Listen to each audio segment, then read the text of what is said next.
السلام عليكم ورحمة الله وبركاته. الحمد لله نحمده ونستعينه ونؤمن به ونتوكل عليه ونعوذ بالله من شرور أنفسنا ومن سيئات أعمالنا. من يهده الله فلا مضل له ومن يضلل فلا هادي له. وأشهد أن لا إله إلا الله وحده لا شريك له. وأشهد أن سيدنا محمدا صلى الله عليه وسلم عبده ورسوله أرسله إلى كافة الخلق ليظهره على الدين كله ولو كره المشركون. اللهم صل وسلم وبارك على رسولك سيدنا محمد وعلى آله وأصحابه أجمعين. أعوذ بالله من الشيطان الرجيم. بسم الله الرحمن الرحيم. وإذ أخذ الله ميثاق النبيين لما آتيتكم من كتاب وحكمة ثم جاءكم رسول مصدق لما معكم لتؤمنن به ولتنصرنه قال أأقررتم وأخذتم على ذلكم إصري قالوا أقررنا فاشهدوا وأنا معكم من الشاهدين. صدق الله مولانا العلي العظيم. قال رسول الله صلى الله عليه وسلم بلغوا عني ولو آية. സമാദരണീയനായ നമ്മുടെ ഈ ചടങ്ങിന്റെ അധ്യക്ഷൻ, സ്ഥാപനത്തിന്റെ പ്രസിഡന്റ് കൂടിയായ പ്രിയപ്പെട്ട PV ബാബാ സാഹിബ്, ഉദ്ഘാടന പ്രഭാഷണം നിർവഹിച്ച അഭിവന്ദ്യനായ നമ്മുടെ മുദരിസ് പ്രിയപ്പെട്ട ജാഫർ ഫൈസി പട്ടിക്കാട്, സ്വാഗത പ്രഭാഷണം നിർവഹിച്ച ബഹുമാന്യനായ സുഹൃത്ത് ഹംസ ഹാജി മുനിയൂർ,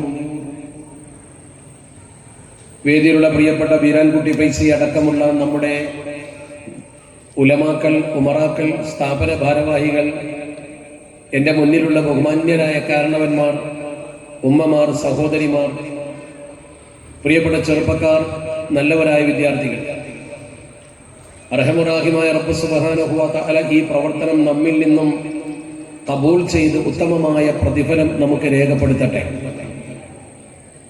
നമ്മിൽ നിന്ന് മരണപ്പെട്ടു പോയ നമ്മുടെ ബന്ധുക്കൾ, മിത്രങ്ങൾ, മാതാക്കൾ, പിതാക്കൾ, ഗുരുനാഥന്മാർ, അവരെ എല്ലാവരെയും സ്വർഗത്തിൽ കണ്ടുമുട്ടാനുള്ള ഭാഗ്യം നമുക്ക് എല്ലാവർക്കും അല്ലാഹു പ്രദാനം ചെയ്യട്ടെ. അല്ലാഹുവേ, ഈ സ്ഥാപനം ഇവിടെ കെട്ടിപ്പൊക്കാനും ഇന്നേ വരെ ഇത് നടത്തിക്കൊണ്ടു പോകാനും ആരൊക്കെ എന്തൊക്കെ സഹായ സഹകരണങ്ങൾ അർപ്പിച്ചുവോ അവർക്കെല്ലാവർക്കും നീ ഖൈറും ബറക്കത്തും ദീർഘായുസ്സും ആഫിയത്തും നൽകണേ തമ്പുരാൻ. അഷ്റഫുൽ ഖൽഖ് തങ്ങളുള്ള സ്നേഹപ്രകടനത്തിന്റെ ഭാഗമാണ് അലങ്കൃതമായ ഈ വേദിയും ഈ ക്യാമ്പസും. നേരത്തെ ഉസ്താദ് സൂചിപ്പിച്ചതുപോലെ 3 ദിനം നീണ്ടു നിൽക്കുന്ന റബീഉൽ അവ്വൽ പ്രോഗ്രാമിനാണ് നിങ്ങൾ ഈ സജ്ജീകരണങ്ങൾ മുഴുവനും ഒരുക്കിയിട്ടുള്ളത്. നിങ്ങളിപ്പോൾ വന്നിരിക്കുന്നതും ഈ ഒരുക്കങ്ങൾ മുഴുവൻ അഷ്റഫുൽ ഖൽഖ് തങ്ങളോടുള്ള സ്നേഹം മാത്രം മുൻനിർത്തിയാണ്. സ്വാർത്ഥ താല്പര്യങ്ങളില്ലാതെ ഈ ഒരേ ലക്ഷ്യത്തിന് വേണ്ടി ഒരുമിച്ച് കൂടിയ നമുക്ക് ഈ നിമിഷങ്ങൾ നാളെ മീസാൻ എന്ന തുലാസിൽ നന്മയുടെ ഭാഗത്ത് വർദ്ധിക്കുന്ന ഭാരമായിരിക്കുമെന്ന കാര്യം ഒരിക്കലും നമ്മൾ മറന്നു പോകരുത്. നാളെ നമുക്ക് കിട്ടാൻ പോകുന്ന ഒരു സൗഭാഗ്യത്തിന്റെ സദസ്സാണിത്, മറ്റൊരു സദസ്സ് പോലെയല്ല. അഷ്റഫുൽ ഖൽഖ് തങ്ങൾ സ്മരിക്കപ്പെടുന്ന, ആദരിക്കപ്പെടുന്ന, ഓർക്കപ്പെടുന്ന മുഴുവൻ വേദികളും അങ്ങനെയാണ്. അതുകൊണ്ടാണ് ലോകം മുഴുവനുമുള്ള ആളുകൾ ഇത് ആഘോഷിച്ചു കൊണ്ടിരിക്കുന്നത്. മലബാറിലെ മുസ്ലിമീങ്ങളുടെ ഒരു താൽക്കാലിക ഏർപ്പാടോ സമർത്ഥക്കാരുണ്ടാക്കിയതോ അല്ലല്ലോ. 1-2 ദിവസമായി സോഷ്യൽ മീഡിയയിൽ വലിയ ഒരു പ്രകടനം നബിദിനത്തോടനുബന്ധിച്ചുകൊണ്ട് സംഘടിപ്പിച്ചതിന്റെ ചിത്രം, വീഡിയോ നിങ്ങൾ കണ്ടോ എന്ന് എനിക്കറിയില്ല. അത് ബ്രിട്ടനിലാണ്. ബ്രിട്ടനിലെ മുസ്ലിങ്ങൾ വളരെ മനോഹരമായ നബിദിന റാലി നടത്തുന്ന വലിയൊരു ദൃശ്യം. എത്ര മനോഹരമാണ്! വെയ്ത്ത് ചൊല്ലിക്കൊണ്ട്, മദ്ഹ് ഗാനങ്ങൾ ചൊല്ലിക്കൊണ്ടവർ ആരവത്തോടുകൂടി എല്ലാവരും തെരുവിലൂടെ സഞ്ചരിക്കുന്ന ഒരു കാഴ്ച നമ്മൾ കണ്ടു. എന്തിനാണത്? ഹുബ്ബ് പ്രകടമാക്കുക, മറ്റൊന്നുമില്ല. കാരണം ഈ ഭൂമുഖത്ത് ഇതുപോലത്തെ ഒരു സൃഷ്ടി മറ്റൊന്നില്ല എന്ന് പടച്ച റബ്ബ് തന്നെ പഠിപ്പിച്ചിട്ടുണ്ട്. എല്ലാ മനുഷ്യരും ഒരുപോലെയല്ല. അള്ളാഹുവിന്റെ മുമ്പിൽ എല്ലാവരും തുല്യരാണെന്ന് നമ്മൾ പഠിച്ചാലും ജീവിക്കുന്ന മനുഷ്യരാകുന്ന നമ്മൾ തമ്മിൽ എല്ലാവരും തുല്യരല്ല. എന്റെ സദസ്സിലിരിക്കുന്ന കുട്ടികൾ, മുതഅല്ലിമീങ്ങളുണ്ട്, അവരും അവരുടെ ഉസ്താദും തുല്യരല്ല. അവരുടെ ഉസ്താദിനെ അവർ മാനിക്കണം, ബഹുമാനിക്കണം, ആദരിക്കണം. ഉസ്താദ് മേലെയും നിങ്ങൾ താഴെയും തന്നെയാണ്. ഇവിടെ നിങ്ങളുടെ മഹലിനെ ഭരിക്കുന്ന നിങ്ങൾ തെരഞ്ഞെടുത്ത ഉമറാക്കളുണ്ട്, അവരും മഹലിലെ മറ്റുള്ളവരും തുല്യരല്ല. സയ്യിദന്മാരും നമ്മൾ സാധാരണക്കാരും ഒരുപോലെയല്ല എന്ന പോലെ പ്രവാചകന്മാരും ഒരുപോലെയല്ല. ലോകത്ത് അല്ലാഹു സുബ്ഹാനഹു വ തആല 1.25 ലക്ഷം പ്രവാചകന്മാരെ പ്രബോധനത്തിന് നിയോഗിച്ചിട്ടുണ്ട് എന്ന് ചരിത്രം പറയുന്നു. ആ പ്രവാചകന്മാർ തന്നെ എല്ലാവരും ഒരുപോലെയല്ല. അതിൽ തന്നെ 313 പേര് മുർസലീങ്ങളാണ്, അവർക്ക് പദവി കൂടുതലാണ്. ആ 313 തന്നെ 25 പേരെ പരിശുദ്ധ ഖുർആനിൽ പേരെടുത്ത് പറഞ്ഞിട്ടുണ്ട്, ബാക്കിയുള്ളവരെ പറഞ്ഞിട്ടില്ല. പേരെടുത്ത് പറഞ്ഞവർക്ക് ഒന്നുകൂടി പ്രത്യേകതയുണ്ട്. ആ 25 പേരിൽ നിന്ന് പിന്നെ 5 പേരെ ഉലുൽ അസ്മകളാക്കി തെരഞ്ഞെടുത്തിട്ടുണ്ട്. അവർക്ക് മറ്റുള്ളവരെക്കാളേറെ വലിയ പ്രത്യേകതയുണ്ട്. ആ 5 പേർ അതിന്റെയൊക്കെ മുകളിലാണ്, ലോകത്തെ സകല മനുഷ്യരിലും ഏറ്റവും മുമ്പിലാണ് അള്ളാഹുവിന്റെ പരിശുദ്ധ ഹബീബ് അഷ്റഫുൽ ഖൽഖ് മുഹമ്മദ് മുസ്തഫ സ്വല്ലല്ലാഹു അലൈഹി വസല്ലം. ലോകത്തേക്ക് പ്രവാചകന്മാരെ പടച്ചിറപ്പ് നിയോഗിച്ചത് തന്നെ ബാക്കിയുള്ള എല്ലാ പ്രവാചകന്മാരെ കൊണ്ടും ഈ പ്രവാചകനെ അനുസരിക്കാം എന്ന പ്രതിജ്ഞ എടുപ്പിച്ചിട്ടാണ്. അങ്ങനെ ഒരു പ്രവാചകനെ ഭൂമുഖത്തേക്ക് വേറെ അയച്ചിട്ടില്ല. ഈ പ്രവാചകനെ നിങ്ങൾ അനുസരിക്കുമോ ഇല്ലയോ എന്ന് പടച്ചിറപ്പ് ചോദിച്ചിട്ട് അനുസരിക്കുമെന്നവർ പറഞ്ഞിട്ടാണ് ഈ പ്രവാചകരെ അള്ളാഹു ഭൂമിയിലേക്ക് അയച്ചു. അതെങ്ങനെ സംഭവിച്ചു? ഖുർആൻ പറയുന്നു, കെട്ടുകഥയൊന്നുമല്ല. അല്ലാഹു സുബ്ഹാനഹു വ തആല എല്ലാ പ്രവാചകന്മാരെയും ഒരുമിച്ച് കൂട്ടി, എല്ലാവരെയും, സകല പ്രവാചകന്മാരെയും ഒരുമിച്ച് കൂട്ടിയിട്ട് പടച്ചിറപ്പ് പറഞ്ഞു, നിങ്ങളെ ഞാൻ ഭൂമിയിലേക്ക് അയക്കും, നിങ്ങൾ എന്റെ ദൂതന്മാരായിരിക്കും, അതിന് വേണ്ടതൊക്കെ നിങ്ങൾക്ക് തരും. പക്ഷെ നിങ്ങൾ പ്രബോധനം ചെയ്തുകൊണ്ടിരിക്കുന്ന സമയത്ത് എന്റെ ഒരു പ്രവാചകൻ വരാനുണ്ട്, അത് നിങ്ങളുടെ നേതാവാണ്. ആ നേതാവ് വന്നു കഴിഞ്ഞാൽ നിങ്ങൾ പ്രബോധനം നിർത്തണം. 3 കാര്യമാണ് പറഞ്ഞത്. നിങ്ങളെ പ്രബോധനം നിർത്തണം. നിങ്ങൾ പറഞ്ഞു കൊടുക്കുന്ന ശരീഅത്ത് അവിടെ അവസാനിച്ചു. പിന്നെ നിങ്ങൾ ചെയ്യേണ്ട രണ്ടാമത്തെ കാര്യം, ആ പ്രവാചകനെ വിശ്വസിക്കണം. പിന്നെ നിങ്ങൾ ചെയ്യേണ്ടത് വിശ്വസിച്ചാൽ പോരാ, ആ പ്രവാചകനെ സഹായിക്കണം. നിങ്ങളുടെ അനുയായികളും അതാണ് ചെയ്യേണ്ടത്. അയാളെ എപ്പ അയക്കും എന്നൊന്നും പഠിച്ചപ്പോൾ അവരോട് പറഞ്ഞിട്ടില്ല. നിങ്ങൾ പ്രബോധനം നടത്തിക്കൊണ്ടിരിക്കുന്ന സമയത്ത് വന്നാലും, അല്ലെങ്കിൽ പിന്നെ പ്രതിജ്ഞ എടുക്കേണ്ട ആവശ്യമില്ലല്ലോ.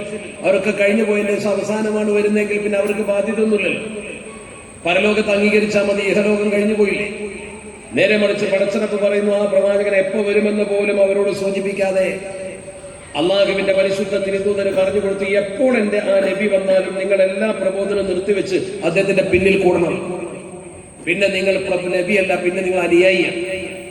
എല്ലാ നബിമാരും മുഹമ്മദ് നബി തങ്ങൾ അനുയായിയാണ്.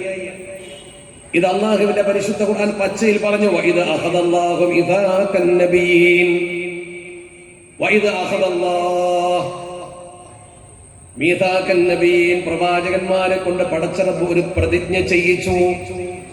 അങ്ങനെ തന്നെയാണ് ഖുർആൻ പറയുന്നത്. എല്ലാ പ്രവാചകന്മാരെ കൊണ്ടും അല്ലാഹു സുബ്ഹാനഹു വ തആല പ്രതിജ്ഞ എടുപ്പിച്ചു. എന്താണ് ആ പ്രതിജ്ഞ? ലമാ അതൈതുകും മിൻ കിതാബിൻ വ ഹിക്മ, നിങ്ങൾക്ക് ഞാൻ പരിശുദ്ധമായ ഗ്രന്ഥവും അതുപോലെ തന്നെ പ്രബോധന ദൗത്യവും ഏൽപ്പിച്ചു തരും. നിങ്ങളെ ഞാൻ ഭൂമിയിലേക്ക് അയക്കും, ജനങ്ങൾക്ക് പ്രബോധനം ചെയ്യാനുള്ള എല്ലാ സൗകര്യം നിങ്ങൾക്ക് ഞാൻ ചെയ്തു തരും. അങ്ങനെ നിങ്ങൾ പ്രബോധനം ആരംഭിച്ചു കഴിയുമ്പോൾ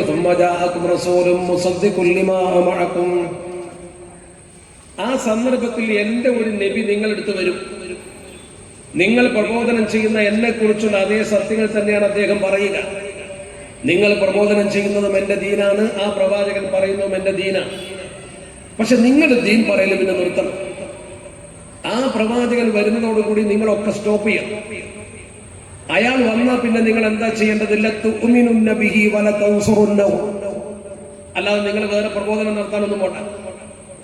ലതുഅ്മിനുന്ന ബിഹി, ആ നബിയെ നിങ്ങൾ ശരിക്ക് വിശ്വസിക്കല്ല. തുഅ്മിനുന്ന, തീർച്ചയായും വിശ്വസിക്കണം, ഒരു വിട്ടുപിടിച്ചില്ല. ആ പ്രവാചകനെ നിങ്ങൾ അനുസരിച്ചിരിക്കണം. വല തൻസുറുന്നഹു, ആ പ്രവാചകനെ നിങ്ങൾ സഹായിക്കുക തന്നെ വേണം. ലതുഅ്മിനുന്ന ബിഹി വല തൻസുറുന്നഹു. ഇത് അവരോട് പറയുക മാത്രമല്ല, പടച്ചറബ് അതിന്റെ ഗൗരവം ഒന്നുകൂടി സൂചിപ്പിച്ചു. കാല, പടച്ചറബ് പറഞ്ഞു, ഖുർആനാണ് ഞാൻ പറയുന്നത്. കാല, പടച്ചറബ് പറഞ്ഞു, അഅഖറർതും വഅഖദതും അലാ ദാലികും ഇസ്രി. ഞാൻ പറഞ്ഞ ഈ ഉത്തരവാദിത്വം നിങ്ങൾ കൃത്യമായി നിറവേറ്റാൻ തയ്യാറുണ്ടോ? ഞാൻ ഈ പറഞ്ഞ കാര്യം മര്യാദക്ക് പാലിക്കാൻ നിങ്ങൾ യോഗ്യരാണ്, അതിന് നിങ്ങൾ തയ്യാറുണ്ടോ? അള്ളാഹുവിന്റെ പരിശുദ്ധ ഖുർആൻ പറയുന്നു, കാലു, ആ എല്ലാ പ്രവാചകന്മാരും പടച്ചറബിനോട് പറഞ്ഞു, അഖറർനാ, പടച്ചവനെ ഞങ്ങളത് അംഗീകരിച്ചു. നീ പറയുന്ന ആ മുഹമ്മദ് നബി തങ്ങൾ എന്ന് പറയുന്ന പ്രവാചകൻ എപ്പോ വന്നാലും ശരി, ഞങ്ങൾ അദ്ദേഹത്തിന്റെ അനുയായികളാണ്. ആ നിമിഷം ഞങ്ങൾ അദ്ദേഹത്തിന്റെ കൂടെ കൂടും, എല്ലാം നിർത്തിവെക്കും. ഇതങ്ങ് കേട്ടപ്പോ പടച്ചറബ് സന്തോഷത്തോടെ പറയുന്നു, ഫഷ്ഹദൂ ഫഷ്ഹദൂ വഅന മഅകും മിനശ്ശാഹിദീൻ. ഫഷ്ഹദൂ, നിങ്ങൾ അതിന്റെ സാക്ഷികളാണ് കേട്ടോ. ഞാനും നിങ്ങളും നമ്മളൊരു കരാറാണത്. വഅന മഅകും മിനശ്ശാഹിദീൻ, എന്റെ സാക്ഷിയാണ് ഞാൻ. ഇങ്ങനെ സാക്ഷിത്വവും പ്രതിജ്ഞയും എടുത്തിട്ടാണ് പ്രവാചകന്മാരെ മുഴുവൻ ഭൂമിയിലേക്ക് വിട്ടത്. എന്താ അവരുടെ ഡ്യൂട്ടി? ഇസ്ലാമിക ശരീഅത്ത് ജനങ്ങൾക്ക് പറഞ്ഞു കൊടുക്കുക. എന്നാൽ അവർ നിർത്തണം. എപ്പോ എന്റെ പ്രവാചകൻ വന്നാലും അതിന് സമയമൊന്നുമില്ല. പക്ഷെ അള്ളാഹു എല്ലാ പ്രവാചകന്മാരുടെയും നേതാവായ പരിശുദ്ധ ഹബീബിനെ അവസാനമായി അയച്ചു. അതുകൊണ്ട് തന്നെ എല്ലാ പ്രവാചകന്മാരുടെയും ശരീഅത്ത് അവിടെ നിന്നു. ഇനി ഒറ്റ ശരീഅത്ത് മാത്രമേ അവിടെ ബാക്കിയുള്ളൂ. ആ ശരീഅത്ത് അള്ളാഹുവിന്റെ പരിശുദ്ധ ഹബീബ് അഷ്റഫുൽ ഖൽഖ് മുത്ത് മുഹമ്മദ് മുസ്തഫ സ്വല്ലല്ലാഹു അലൈഹി വസല്ലം തങ്ങളുടെ ശരീഅത്ത് മാത്രമാണ്. അതാണ്, അതിനു വേണ്ടിയാണ് ബാക്കിയുള്ളവരൊക്കെ പടച്ചറബ് പടച്ചത്. അതാണ് മഹാന്മാര് പറഞ്ഞത്, ഖുലിഖ്നാ ലിഅജലിൽ മുസ്തഫ ഖൈറ ഉമ്മത്തി ശരീഅതുനാ കുല്ല ശറാഇഇ തൻസഹു സലാത്തും വതസ്ലീം. ചെല്ലിക്കോളി കൂട്ടരെ മൗലൂദാണ്. അല്ലാഹു റസൂലിന്റെ മദ്ഹായിന്റെ കൂലിട്ടു. ആ പറഞ്ഞ വാക്ക് നോക്ക്, ഖുലിഖ്നാ ലിഅജലിൽ മുസ്തഫ ഖൈറ ഉമ്മത്തി. ഈ സമൂഹത്തിൽ ഖൈറ ഉമ്മത്താണ് നമ്മൾ. നമ്മളെന്തിനാ പടക്കപ്പെട്ടത്? പരിശുദ്ധ പ്രവാചകർക്ക് വേണ്ടിയാണ് നമ്മളെ പോലും പടച്ചത്. ശരീഅതുനാ കുല്ല ശറാഇഇ തൻസഹു. നമ്മുടെ ശരീഅത്ത് വന്നതോടുകൂടി ലോകത്ത് വന്ന എല്ലാ നിയമങ്ങളും നിർത്തിവെക്കപ്പെട്ടു. മറ്റുള്ള നിയമങ്ങൾ സബൂർ ആണെങ്കിലും തൗറാത്ത് ആണെങ്കിലും ഇൻജീലാണെങ്കിലും ഒക്കെ നിർത്തിവെക്കപ്പെട്ടു, മായ്ക്കപ്പെട്ടു. ഇനി അതിനൊന്നും സമൂഹത്തിന്റെ മധ്യേ ഒരു പ്രസക്തിയുമില്ല. ഇനി നമ്മുടെ പരിശുദ്ധ ഖുർആൻ, മുത്തുനബി തങ്ങൾക്ക് പടച്ചറബ് കൊടുത്ത ഖുർആൻ, ലോകത്തുള്ള മുഴുവൻ ആളുകളും അത് അംഗീകരിക്കണം. ഇനി ഇവിടെ കടന്നു വരാനുള്ള പരിശുദ്ധ പ്രവാചകർ, ആകാശ ലോകത്തേക്ക് പടച്ചറബ് ഉയർത്തിക്കൊണ്ടുപോയ ബഹുമാനപ്പെട്ട ഈസാ നബി അലൈഹി സ്വലാത്തു വസ്സലാം ഈ ഭൂമുഖത്ത് വന്നാലും പുതിയ ശരീഅത്തില്ല, പുതിയ ഗ്രന്ഥമില്ല. മുഹമ്മദ് നബി സല്ലല്ലാഹു അലൈഹി വസല്ലം തങ്ങൾ പഠിപ്പിച്ച ശരീഅത്ത് അനുസരിച്ചുകൊണ്ട് ജനങ്ങളെ നേർവഴിയിലേക്ക് ക്ഷണിക്കലാണ് ആ പ്രവാചകരുടെയും ഡ്യൂട്ടി. അതിലപ്പുറം ഒരു ഡ്യൂട്ടി വേറെ കൊടുക്കൂല. അതാണ് നമ്മൾ മനസ്സിലാക്കുക. ആ പ്രവാചകരെ എത്രത്തോളം സ്നേഹിക്കുന്നുവോ അത്രത്തോളം മനുഷ്യന്റെ ഈമാൻ ഇങ്ങനെ വർദ്ധിച്ചുകൊണ്ടേയിരിക്കും. ഈമാനാണല്ലോ ഒരു മനുഷ്യനെ പരലോകത്ത് രക്ഷപ്പെടുന്ന പ്രധാനപ്പെട്ട സാധനം. വിശ്വാസമാണ്. നേരത്തെ നിങ്ങൾ അധ്യക്ഷൻ ഉസ്താദ് സൂചിപ്പിച്ചപ്പോൾ, നിങ്ങൾ ഉദ്ഘാടകൻ സൂചിപ്പിച്ചപ്പോൾ നിങ്ങൾ കേട്ടില്ലേ? ഒരു മനുഷ്യനെ പരലോകത്ത് രക്ഷപ്പെടുന്ന വിശ്വാസമാണ്, ഈമാനാണ്. ഈമാൻ വലിയ പ്രയാസമുള്ള കാര്യം തന്നെയാണ്. ഇസ്ലാം അങ്ങനെയല്ല. ഇസ്ലാം എന്ന് പറഞ്ഞാൽ നിങ്ങളൊക്കെ നിസ്കരിക്കുന്നുണ്ട്, നോമ്പ് നോൽക്കുന്നുണ്ട്, സക്കാത്ത് കൊടുക്കുന്നുണ്ട്, കഴിയുമെങ്കിൽ ഹജ്ജും ചെയ്യുന്നുണ്ട്. അതിനൊക്കെ മിക്കവാറും ആൾക്കാർ റെഡിയാ. കള്ളുഷാപ്പിൽ പോയി കള്ളു കുടിക്കുന്നോ പോലും ചിലപ്പോൾ പള്ളിയിൽ ജമാഅത്തിനുണ്ടായിരുന്നു വരും. ജമാഅത്തിന് പോകും, കള്ളുഷാപ്പിലേക്ക് പോകും. അങ്ങനെ ആൾക്കാരുണ്ട്. പലിശ വാങ്ങും ചെയ്യും, പള്ളിയിൽ വരും ചെയ്യും, ഹറാമ് തിന്നും ചെയ്യും, അതുപോലെ തന്നെ നിസ്കാരം നിർവഹിക്കുകയും ചെയ്യും. അങ്ങനെ കണ്ട ഇസ്ലാമിന്റെ നിയമങ്ങളൊക്കെ നമ്മൾ കൃത്യമായി പാലിക്കും. കാരണം നമുക്കൊരു ബുദ്ധിമുട്ടില്ല. ഇസ്ലാം നമുക്ക് വെറുതെ കിട്ടിയതാണ്. നിങ്ങൾക്ക് ആർക്കെങ്കിലും ഇസ്ലാം കിട്ടാൻ വല്ല പ്രയാസമൊന്നും ഉണ്ടായിട്ടുണ്ടോ? എന്നാൽ ഇസ്ലാമിനെ വളർത്തിക്കൊണ്ടുവരാൻ അള്ളാഹുവിന്റെ തിരുദൂതനും പുണ്യ സ്വഹാബത്തും സമരം ചെയ്തിട്ടുണ്ട്, രക്തം കൊടുത്തിട്ടുണ്ട്, ജീവൻ കൊടുത്തിട്ടുണ്ട്. നമുക്ക് ഇസ്ലാം കിട്ടാൻ ഒരു പ്രയാസം ഉണ്ടായിട്ടില്ല. നമ്മുടെ വാപ്പീസ് മുസ്ലിമായി, നമ്മൾ മുസ്ലിമായി, അനന്തരാവകാശം കിട്ടിയതുപോലെയാണ്. ഒരു ബുദ്ധിമുട്ടുണ്ടായിട്ടില്ല. നിങ്ങളാരും ഇസ്ലാമിനെ പടവെട്ടി പിടിച്ചു വാങ്ങിയതൊന്നുമല്ല. നമുക്ക് ഇസ്ലാം കിട്ടിയത് നമ്മുടെ പ്രവർത്തനത്തിന്റെ മഹിമ കൊണ്ടുമല്ല.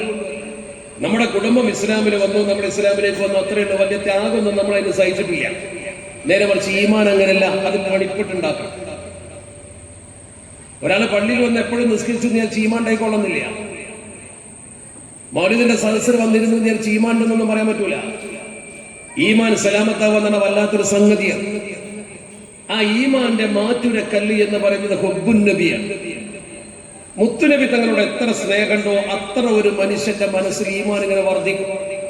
കുറെ നിസ്കരിച്ചു ഞാൻ ഈമാൻ വർദ്ധിച്ചോളുന്നില്ല എന്ന് കരുതിയ ഈമാനോ നിസ്കരിച്ചോളും. അങ്ങനെയാണ്. നിസ്കരിച്ചു ഞാൻ ഈമാൻ ഉണ്ടായിക്കൊള്ളുന്നില്ല, ഈമാണ്ടോ നിസ്കരിക്കും. അങ്ങനെ തിരിച്ചാ മനസ്സിലാക്കേണ്ടത്. നോമ്പ് നോറ്റു വിചാരിച്ചിട്ട് ഈമാൻ ഉണ്ടായിക്കൊള്ളുന്നില്ല. കാരണം ജനങ്ങളുടെ മുമ്പിൽ ഞാൻ നോമ്പുകാരനാന്ന് പറയാനും നോമ്പൊൽക്കാം, പക്ഷെ ഈമാണ്ടോ ഓ നോമ്പൊൽക്കും.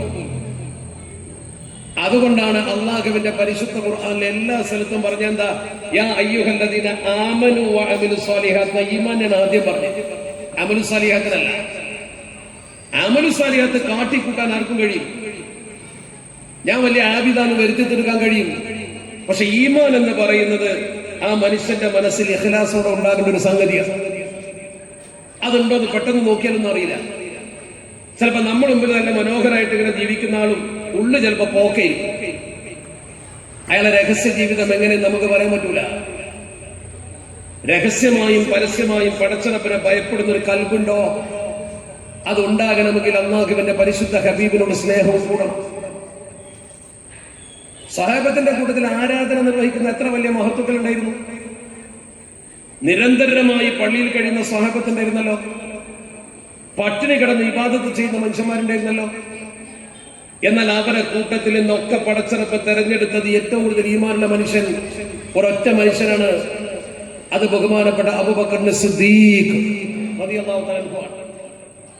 ഇന്നും വെള്ളിയാഴ്ച പള്ളിയിൽ മിമ്പറിൽ കയറി ഇമാമ ഖുത്ബ ഓതിയിട്ട് ആ ഖുത്ബയുടെ ഭാഗമായ അല്ലാഹുവിന്റെ പരിശുദ്ധ ഹബീബിന്റെ മേൽ സ്വലാത്ത് ചൊല്ലിയിട്ട് രണ്ടാമത് പറയുന്ന പേര് അമീറുൽ മുഅ്മിനീൻ അബൂബക്കർ സിദ്ദീഖ്. പിന്നെ ബാക്കിയുള്ളവരെ പറയുള്ളൂ റളിയല്ലാഹു തആല. അദ്ദേഹം അത്ര വലിയ സ്ഥാനത്താ. എങ്ങനെ? നിസ്കരിച്ചിട്ട് നേടിയതാണോ? അല്ല. നോമ്പ് നോറ്റിട്ട് നേടിയതാണോ? അല്ല. അള്ളാഹുവിന്റെ പരിശുദ്ധ ഹബീബ് തന്നെ പറഞ്ഞു, അബൂബക്കർ, നിങ്ങളുടെ കൂട്ടത്തിൽ ഏറ്റവും ഉറച്ച ഈമാനുള്ള മനുഷ്യൻ അബൂബക്കർ സിദ്ദീഖാണ്. അഷ്റഫുൽ ഖൽഖ് മുഹമ്മദ് മുസ്തഫ. മനസ്സിലാവുണ്ടോ നിങ്ങൾക്ക്? യേശുവിന്റെ ശബ്ദം കുറക്കാനല്ല, ആൾക്കാരെ ചെവി പൊട്ടിക്കരുത്. എല്ലാരും ശബ്ദം കൂട്ടാനാ പറയും. ഒരു മിതത്വം മതി. ഒരു കുഴപ്പമില്ല, ഭംഗിയുണ്ട്, നിങ്ങൾ വേദനാണ്ടാവും, ഒരു കുഴപ്പമില്ല. വലിയ ശബ്ദം കൂട്ടി ആൾക്കാരെ നെയിച്ചു പോകും. ഈ ഡയഫ്രം പൊട്ടുന്ന രീതിയിലുള്ള പ്രസംഗം നമുക്ക് പറ്റില്ല. അള്ളാഹുവിന്റെ പരിശുദ്ധ തിരുത്തൂതർ പറയണം, അഖ്ബത്തുന്നാസ് ഈമാന, ഈമാനിൽ ഏറ്റവും സ്ട്രോങ് ഈമാനുള്ള ആള് സിദ്ദീഖ് തങ്ങളാണ്. അതെങ്ങനെ ഉണ്ടായതാ? അതെങ്ങനെ ഉണ്ടായതാ? അള്ളാഹുവിന്റെ റസൂൽ തന്നെ പറഞ്ഞു കൊടുത്തോ, നിങ്ങളുടെ കൂട്ടത്തിൽ ഏറ്റവും ഈമാനുള്ള മനുഷ്യൻ സിദ്ദീഖ് റളിയല്ലാഹു തആല ആണ്. എന്താ കാരണം? മാ സബഖകും അബൂബക്കർ ബികസറത്തി സ്വലാത്തിൻ വലാ സിയാം. എന്തേ മനസ്സിലായില്ലേ? ഇപ്പോ മാ സബഖകും അബൂബക്കർ ബികസറത്തി സ്വലാത്തിൻ വലാ സിയാം. അബൂബക്കർ സിദ്ദീഖ് തങ്ങളെ നിങ്ങളെക്കാൾ വളരെ മേലെ ആയത് കുറെ നിസ്കരിച്ചിട്ടോ കുറെ നോമ്പോറ്റിട്ടോ അല്ല. അല്ല, വലാകിൻ ബിശൈഇൻ വഖറ ഫീ ഖൽബിഹി. അദ്ദേഹത്തിന്റെ ഹൃദയത്തിൽ അല്ലാഹു ഉറപ്പിച്ചു വെച്ചൊരു സംഗതി കൊണ്ടാണ് ആ ഈമാൻ. ആ ഹൃദയത്തിലുള്ള ഈമാൻ കൊണ്ടാണ് അദ്ദേഹം മുന്നേറിയത്. നിസ്കാരം കൊണ്ട് നോമ്പുകൊണ്ട് മാത്രമല്ല. എന്ന് പറഞ്ഞാൽ നിസ്കരിക്കുക നോമ്പ് നോക്കുക എന്നല്ല. നിസ്കരിച്ചാലും നോമ്പ് നോറ്റാലും അതിന് പ്രതിഫലമില്ല എന്നല്ല. ഈമാൻ ഉണ്ടോ നിസ്കരിക്കും. നിസ്കരിക്കുന്നവനൊക്കെ ഈമാൻ ഉണ്ടായിക്കൊള്ളുന്നില്ല.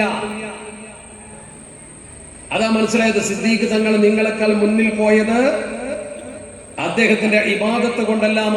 സബഖകും അബൂബക്കർ ബികസറത്തി സ്വലാത്തിൻ വലാ സിയാം.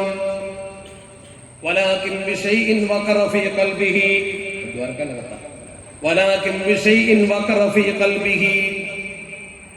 സിദ്ദീഖ് തങ്ങളുടെ ഹൃദയത്തിൽ അല്ലാഹു ഉറപ്പിച്ചു കൊടുത്ത എന്തോ ഒരു സംഗതി ഉണ്ട്. അത് നമുക്കറിയാലോ. വിശ്വാസത്തിലും പ്രവൃത്തിയിലും അത് തെളിയിച്ച ഒരാളാണ്. വിശ്വാസത്തിലും തെളിയിച്ചു, പ്രവൃത്തിയിലും തെളിയിച്ചു. എന്താ വിശ്വാസത്തിൽ തെളിയിച്ചത്? നിങ്ങൾ നോക്ക്, 1000-ലധികം കിലോമീറ്ററുണ്ട് പരിശുദ്ധ മക്കയിൽ നിന്നും ബൈത്തുൽ മുഖദ്ദസിലേക്ക്, ഷാമിലേക്ക്. ഇന്ന് പലസ്തീന്റെ മക്കൾ പിടഞ്ഞു വീഴുന്ന ബൈത്തുൽ മുഖദ്ദസിലേക്ക് ചുരുങ്ങിയത് 1000-ലധികം കിലോമീറ്റർ. ഒട്ടകങ്ങൾ ദിവസങ്ങളോളം നടന്നാലെത്തുന്ന സ്ഥലം. റോക്കറ്റില്ല, വിമാനവുമില്ല.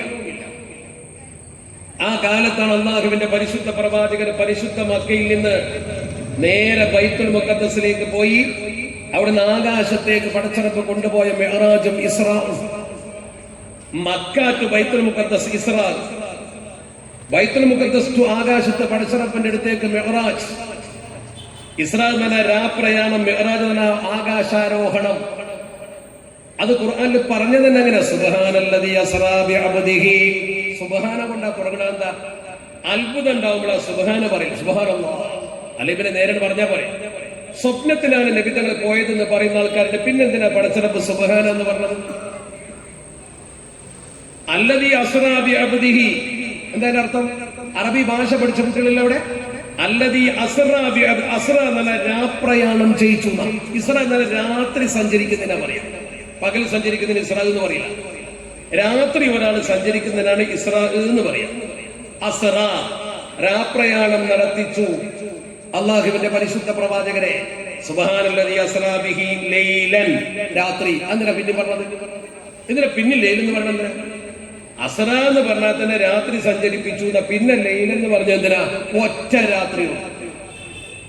അത് അത്ഭുതമുള്ള സംഗതി. ഒറ്റ രാത്രി കൊണ്ട്, നേരെ ഒരൊറ്റ രാത്രി കൊണ്ട് അക്കാലത്ത് ബൈത്തുൽ മുഖദ്ദസിലേക്ക് മക്കയിൽ നിന്ന് എത്താൻ കഴിയില്ല. അതുകൊണ്ടാണ് അത്ഭുതം. അതുകൊണ്ടാണ് ഒറ്റ രാത്രി എന്ന് പിന്നെയും പറഞ്ഞത്. നമ്മളൊക്കെ വല്ലാതെ വർത്തമാനം പറഞ്ഞ ഒരൊറ്റ രാത്രി കൊണ്ടെന്ന് പറയില്ലേ? എന്താ ഒരൊറ്റ? ഒറ്റന്നല്ലേ? ഒരൊറ്റ എന്താ? ഒന്നുകൂടി കനപ്പിക്കാൻ വേണ്ടിട്ട് എന്നതുപോലെയാണ് അസ്റാ ബിഅബ്ദിഹി ലൈലാ മിനൽ മസ്ജിദിൽ ഹറാമി ഇലൽ മസ്ജിദിൽ അഖ്സാ. ബൈത്തുൽ മുഖദ്ദസിൽ നിന്ന് മസ്ജിദുൽ അഖ്സയിൽ, മസ്ജിദുൽ അഖ്സക്ക് മസ്ജിദുൽ അഖ്സ എന്ന പേര് കിട്ടാൻ തന്നെ കാരണം എന്താണെന്നറിയോ? താരീഖ് ഒന്ന് പഠിച്ചു. അഖ്സ എന്ന് പറഞ്ഞാൽ ദൂരമുള്ളത്. മക്കയിൽ നിന്ന് അത്ര ദൂരെ ആയതുകൊണ്ടാണ് മസ്ജിദ്. അല്ലെങ്കിൽ ബൈത്തുൽ മുഖദ്ദസ് എന്ന് പറഞ്ഞാൽ മതിയല്ലോ. ബൈത്തുൽ മുഖദ്ദസ് എന്ന പേരാണ് ശരിക്കുള്ള പേര്, അല്ലെങ്കിൽ ബൈത്തുൽ മുഖദ്ദിസ് അങ്ങനെ പറയാൻ കാരണം എന്താ? അതിനും കാരണമുണ്ട്. പരിശുദ്ധ കഅബാലയത്തിൽ പോലും ബിംബങ്ങൾ വെച്ച് ആരാധിച്ചിട്ടുണ്ട്.